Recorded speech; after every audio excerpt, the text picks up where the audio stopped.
prep meetings we talked about goals, and you came up with a goal which was you wanted to use the super champs to get better in squash.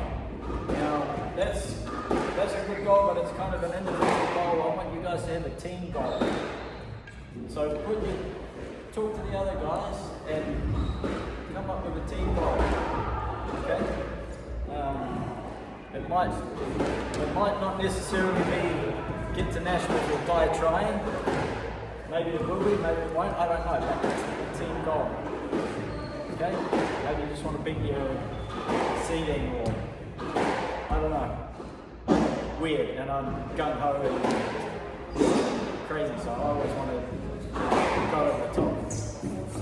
But anyway, so what I want to achieve for you guys is 3 things. E and F grade squash, see the ball coming out in the middle of the court a lot. Fair comment? Also in D, C, and less of that as you go up. So I want to show you guys how to find the corners of the court. Right? That's one goal.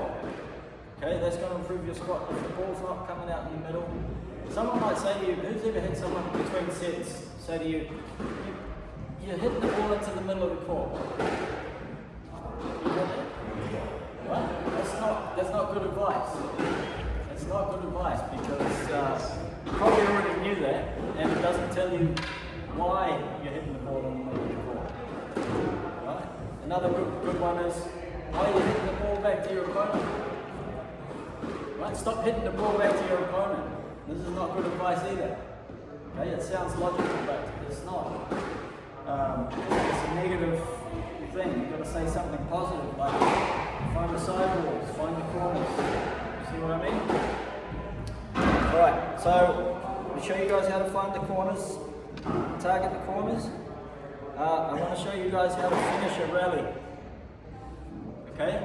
So that when you're hitting the ball up and down the ball, somebody spins one out loose, it's like, it's a gift win. How do you finish the rally? Okay? So hopefully we'll get you guys able to do that. And the third one, how to fatigue your opponent. How to fatigue your opponent. So if the match goes on and it's 5 sets, right, this is just a strategy thing, and it's about having a game plan. And how to fatigue your opponent. I'll explain to some of these guys, that's a nasty plan, right?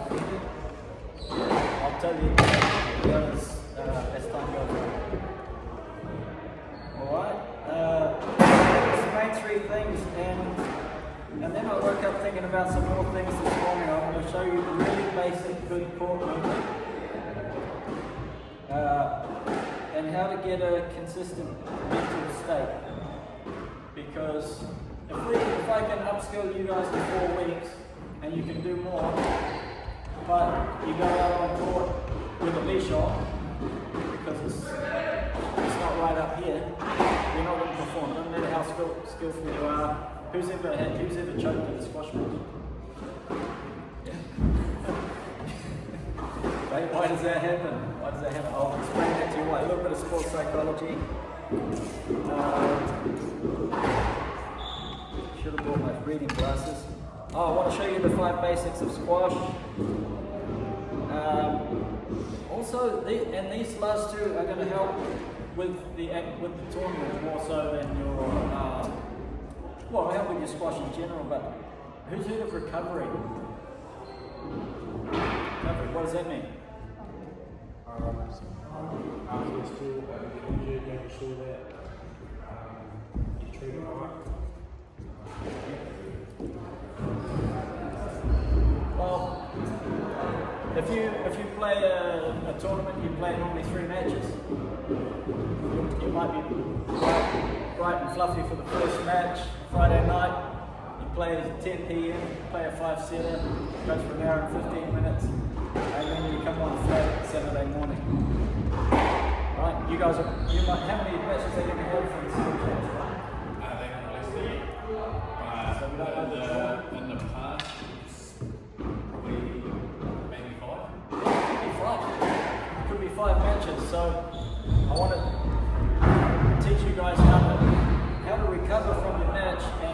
simple things, how to recover from a match and perform in the next one. Okay, the biggest one, go on. Any ideas? What's the biggest one? Rehydration. Rehydration. Bingo. So, yeah, I had a team at Nationals, Super Champs team at Nationals, C-grade ladies, these ones here.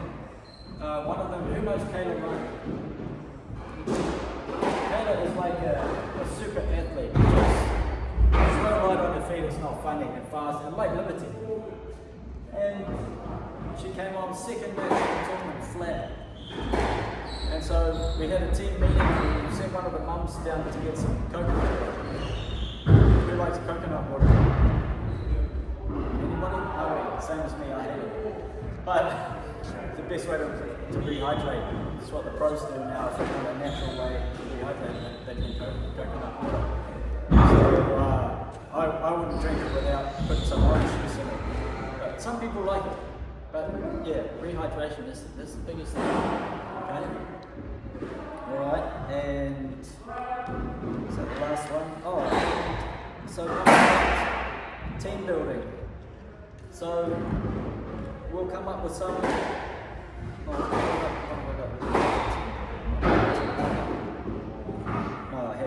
come up with something as a team building exercise. Oh, I've got something right now. This is a goal that I normally have at Super Champs. Okay. Our goal is to get told off at least one time during the tournament by tournament control for making too much noise cheering on the team. Okay? That's a goal. So, you like that one, Liz? Alright? You're not going to be allowed to get in a situation where you get told off.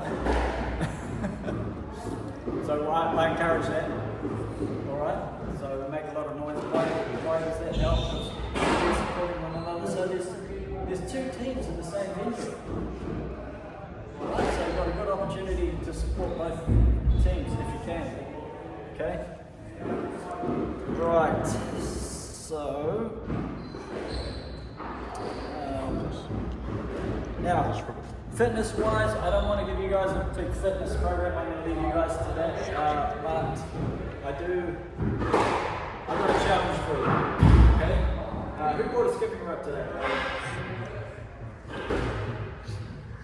No one. He bought $10 to get one. 20. Okay, this is a challenge for you guys to skip for 1 minute every day until 30 days time or whatever we're doing. Is that a difficult thing to do? 1 minute? 1 minute every day. And what I suggest you do is put the if you've done your 1 minute, brag on the group chat. Okay? Be the first one on there to say I did my 1 minute skipping today. Alright, the other fitness thing we're going to do is we're going to do a warm-up with shuttles. We did one last week. This week we'll do 2, 3 next week, 4, 5. We would have done. We'll be up to 5 before the Okay. Other than that, fitness and that kind of thing is up to you guys. And my job is to improve your skills.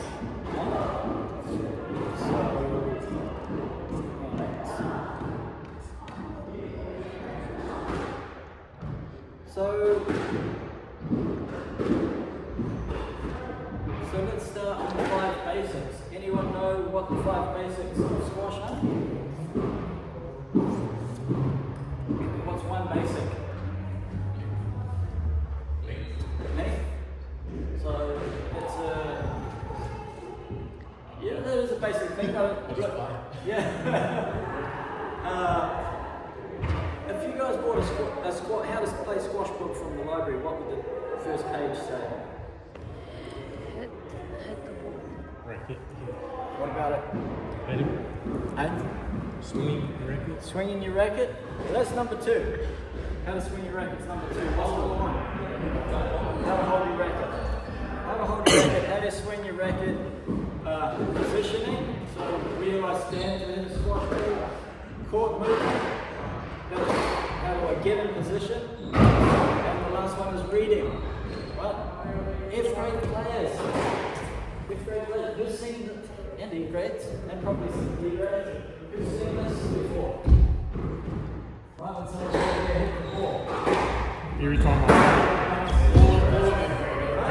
see it every time I play.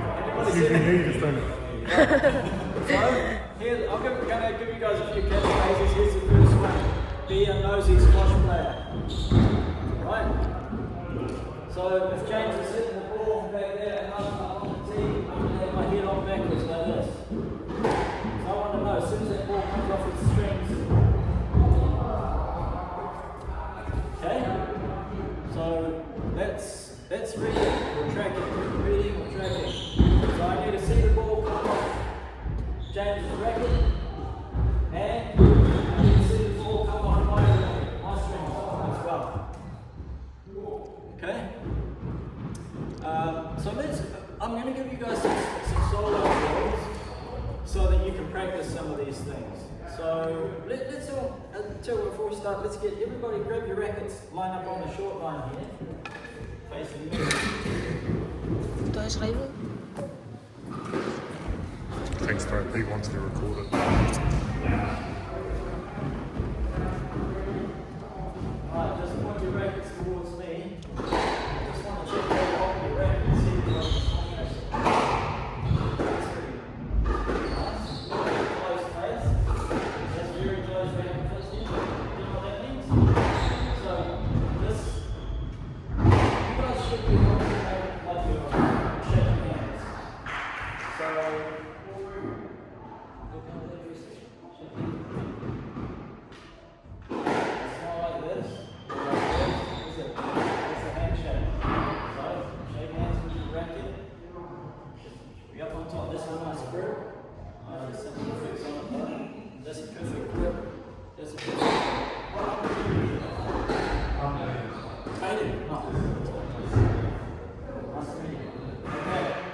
so, what's the important thing about your grip?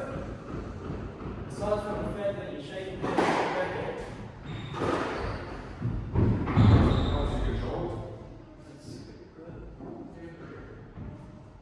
Right, the most important thing is when the racket face is closed, open, and flat or neutral.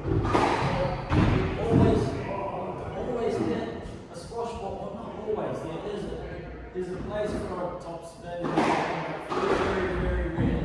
But always hit a squash ball with your racket face. So if you guys should have a check your grip, this after like over a decade of coaching, I found this to be the best thing to show people about your grip. So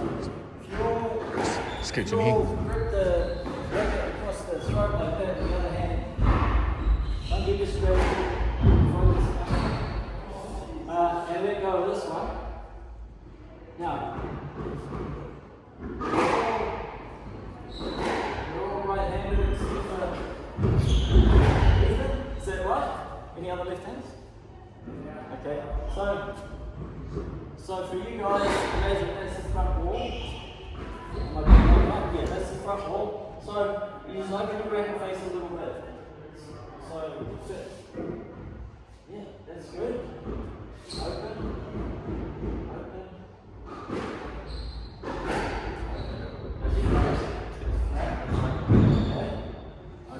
Open. And now shake hands with your racket from there, right up on top of your racket. And that's how you check your grip. Now, the reason why that's the best way is Logan's playing squash. If he's used to checking his racket like that, then if he's playing squash or doing a drill or something, and I say, Logan, check your grip. That's all he has to do. And go around, doesn't have to stop. See what I mean? See, you get used to that. And I say check your grip, then you don't even have to look at it. Makes sense? So that's your forehand, you turn it over that way, carry it over and make it nice on the backhand. One grip. One grip. Show me that again, Mason. Yeah, what about your handshake? So one handshake. Yeah, now that might be weird for you. You might have to just change that a little bit. A month, I don't know, you can fix that in a month, but it'll take some discipline. Okay? Oh. Well, let's all pick on that. Come on with a short one, mate. Of course. Okay. Right, just grip your racket and point it to me, please. Okay, that's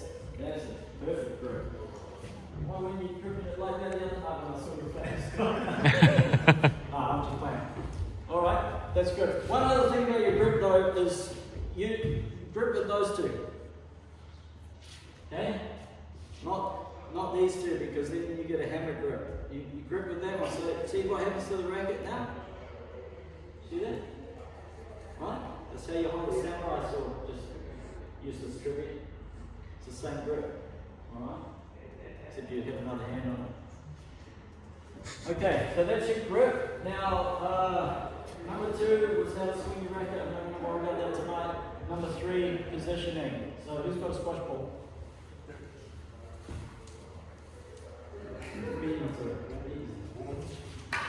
That's alright. Now, let's have someone who I haven't been working with tonight yet. Let's have someone. James, where are you going to position yourself to hit that squash ball? Yep. All the time in the world. What's the time you need? Okay, what trying to play in there? 4 hands straight. Yeah, I can see that. That's perfect. That's perfect. And yeah, I'm not going to. Actually, I'm going to pick on one thing. Just collection is there. So keep that. If possible. So look at this. I step into these steps. So he's back up the ball. He's not back here. Not back here. I have to do this. See? So that's difficult to hit straight here. I can cross that. Right, we talked about the ball coming in the middle before. Someone says you're cross-courting all the time. Stop cross-courting. They should be telling you, get signed on, because then you can hit straight. If you're standing here to receive the serve, you're going to cross-court every service return. If you stand here and look a bit further around, you're going to straight return. What's the ratio for your service return? Straight or angle? What's the ratio? How many should go straight? 65%. More? Yeah, is it? Maybe. Should be more, but it's not. 50? 80. 80. Keep going? 100. 100%. No. 9 out of 10. 9 to 1 ratio. 9 to 1 ratio. James is sneaking away. You should remind me. I've got 2 cats and they hate each other. And one beats the other one up. If they both end up in the same place, one just does exactly what James just did. Alright, now I lost track. What was I talking about? Positioning. Designing this thing. Now, yeah, straight or cross, that's right. So, yeah, if you want to hit straight, look, can I hit straight from here? Bang. Yep. Can I hit cross from there? Yep. Yeah, just early cross. Right? From here, I can hit cross, and I have to be really clever to hit straight and not hit the side wall or come at me or something like that. Right? So, we're going to do, I'll show you guys, actually I can probably do this for myself, Ryan, so you can carry on cinematography. But, this is one of your solo drills. I've got a 15-minute solo for you guys to follow. Okay, this is one of the solo exercises in it. I want you guys to do that 15-minute solo at least once a week. Is that a big ask? 15-minute solo, you can come down early for a new match, do that before you play or whatever. So this drill is to help you guys get that side on position, that nice lunge like James had. And all you're going to do is hit the sideboard and it comes off. And pull that was very strong. Get the idea? So I'm looking for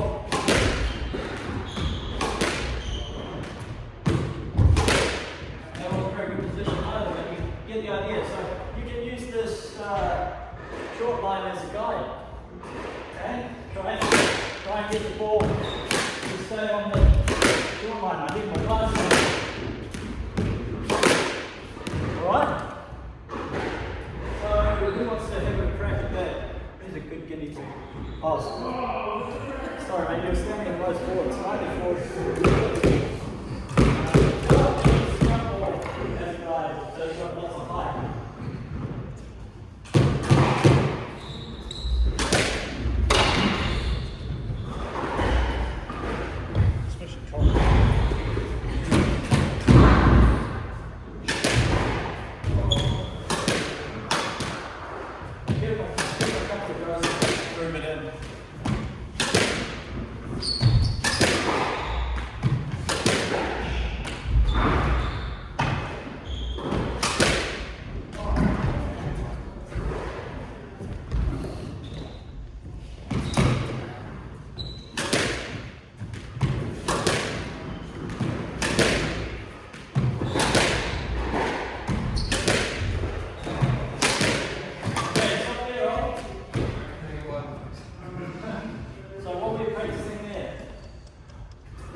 See any lunges in there? I saw one. I saw one or two. Yeah, but to be fair, you do groove it in a bit first, and you good at it, and then you can think about the thing you're practicing. But we're not doing these drills to get good at drills, we're using the drill to get good at something. Okay? So that's going to be making the ball go straight, positioning to make the ball go straight. Okay?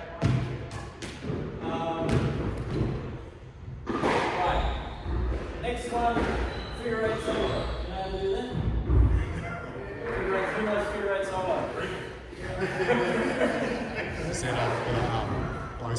Pass the camera on to Regan and Gary have been practicing them, so I reckon you get one of these two. on to Gary for a sec, please.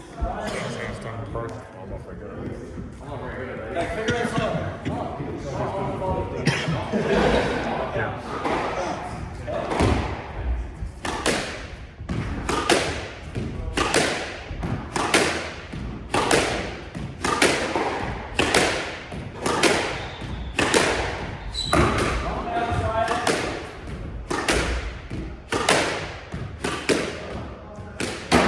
Nice. Okay. Now, I've stitched you on a straight line. I've stitched you up as well, mate. What did you practice here? Right. Yeah, so it's just doing the drill. It's just doing the drill. So the two things I want you to use the figure eight for. One is footwork. So even though like these are angles, so this will be straight. You see what I mean? Because you're playing an angle. So that footwork might be that way, and there might be a good example like we might be from here to here. See that? See that? Position it. Or if you want to do it the right way, do a bit more exercise. You can practice that lunge and then you do two up around this way. Like that. Right? Okay? So footwork, and the other thing I want you guys to practice in your figure eights is early prep. Early prep. So I'll try and demo this. I've got no glasses, so I can't really see the ball. But early prep. So see if you can see what I'm doing here with this figure eight. So see my racket. So just focusing the whole time, repetitively. Boom, boom, boom. So doesn't take much repetition. Next thing you know, you'll be heading off to get the ball and you'll be here. Okay, you're walking around the court with this. People say, rack it up. I want you to forget that. Rack it up is just, your racket's up, but are you prepared? So preparation is more than just having your racket. You rack it up. You might be here, rack it up, ready to receive the serve. The ball goes here. There's no point having you rack it up. Okay?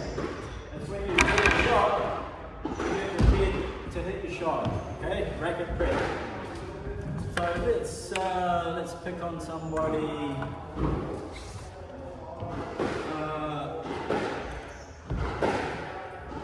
Baden, was it? Baden. Alright, yeah.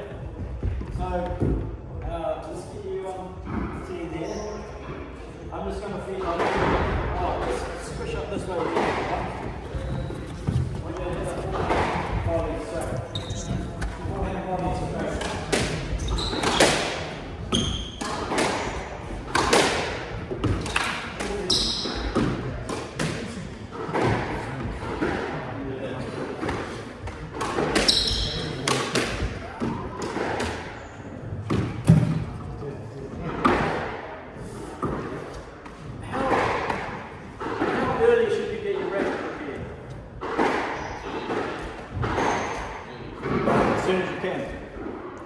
How early is too early? As soon as you hit it. Not a tricky question. How early is too early to get your racket prepared? Right. Well, you're either going to be facing you're either going to be playing a forehand or a backhand. Right? But you don't know which until your opponent hits the ball. Do you? So until you've read the ball. So too early is guessing. Oh, ball's over there. So as soon as you get the ball, bang, you can get your racket prepared. As soon as it comes off the other guy's string, drop. If you're walking around the court like this, good. Okay. So early racket prep. That's what you practice that figure out for. Okay. Now, got another challenge for you guys. Bigger than the 1 minute skipping challenge. You're welcome to join in this if you want, right? You might want to do this. So, 10,000 figure eights. 10,000 figure eight challenge. Just, I want you to just bust out maybe 25 for me. 25 figure eights.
How long does it take to do 100? 2 minutes. 2 minutes. A minute and 20. Is that right? Yeah. 2 lots of 60 seconds. 2 minutes. Sorry? Alright, 2 minutes. 2 minutes. 120 seconds. 2 minutes to do 100. So how long to do 500? 10 minutes. 10 minutes. 10 minutes you've done 500. So how many lots of 500 and 10,000? It's only 20 goes of doing 500. Alright? 10,000 figure eight challenge. Now, some of my students have done that in a month. Not many. Not many disciplined enough. But you set out to do 10,000 and you end up doing 5,000, and you're practicing your racket prep 5,000 times, then you're going to be more likely to. Right? Why do you need that early prep? What's the advantage? Well, here's the extreme. Quicker reactions. I'm going over here to fetch a ball. I'll ride at the ball. I've still got to do this. Okay? That's like that. It's all over the place, okay? So, whereas, if I do this on the way here, all I'm going to do is swing my racket. Yep. So, the other thing, and I've seen Cole do this when he got his new coat.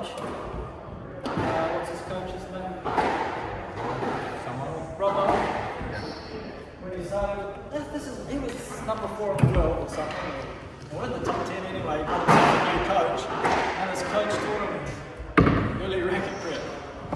And Paul Cole's had heaps of coaches, and now one's taught him one of the basic things of squash and missing out of the squash.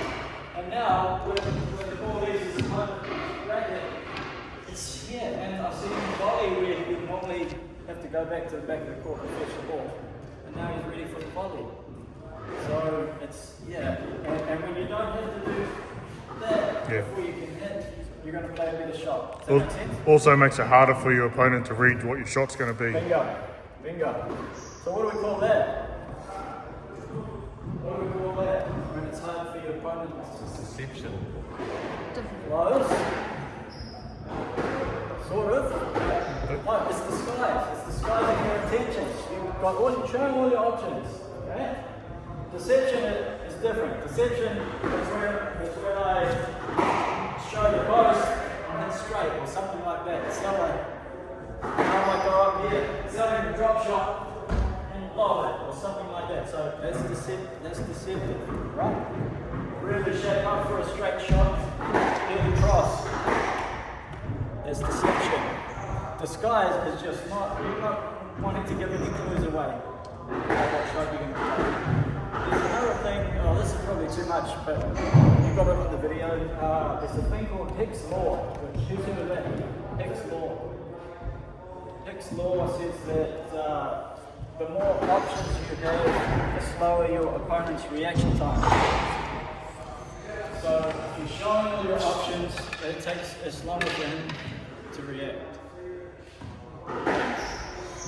Alright, so back to the solo. So you've got your side ball straight, right?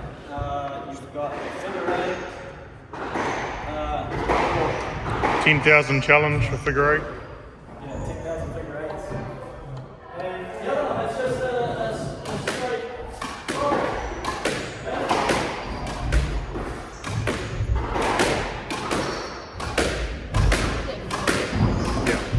It's been on the full. So you're 15 minutes older.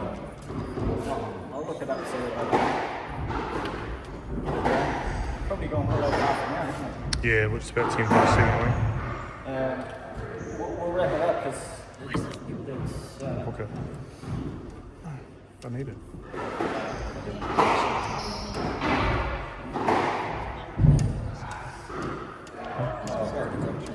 Yeah. 15 minutes I'll put this on Messenger. Yep. And if somebody, because you can print these out if you want to.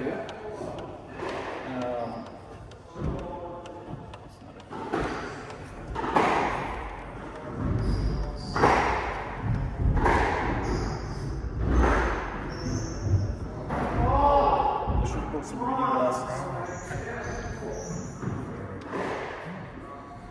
Right.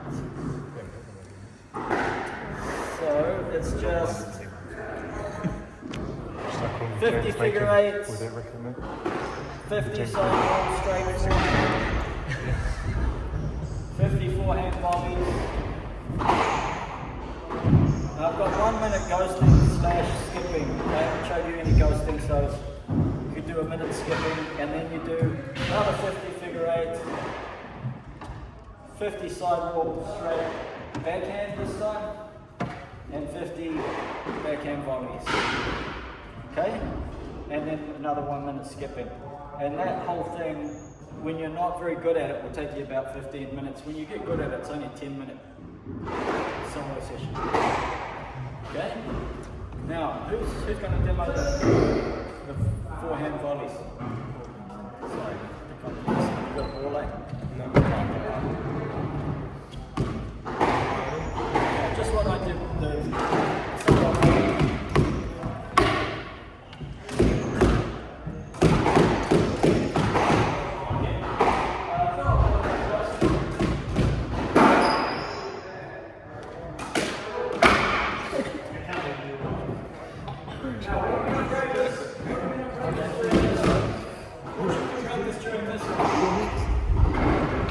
Anybody? You only do this because you've got to be quick. Body position, fullback. Positioning, yeah. Positioning, nice and so on. You might have to really quick because if you get ready to close, you'll be on the body. You get Yeah, out of all those records that I chose, that was the one that I liked second best. What weight's that one?